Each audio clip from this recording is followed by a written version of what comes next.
बरं ऐकलत का? छत्रपती शिवाजी महाराजांच्या पदस्पर्शाने पावन झालेल्या महाराष्ट्राच्या भूमीमध्ये अनेक गडकिल्ले आहेत.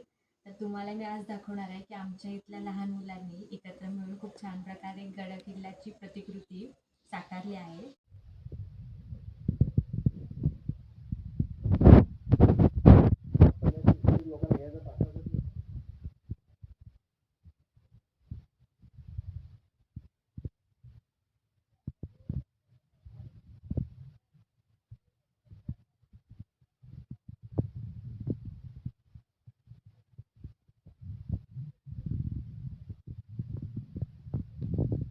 तुम्हाला मी आवर्जून सांगू इच्छिते की छत्रपती शिवाजी महाराजांची मुलगी म्हणजेच अंबिकाबाई यांचे पती म्हणजेच हरजीराजे परसोजीराजे राजेमाडिक हे आमचे पूर्वज आहेत. आम्ही राजेमाडिक आणि हा सगळा वारसा आम्हाला तिथून आला आहे. आणि तुम्ही बघू शकता की किती सुंदर प्रकारे किल्ला इथे लहान मुलांनी साकार केलाय. लहान मुलांनी बनवलेला किल्ला कसा वाटला हे नक्की कमेंटमध्ये सांगा.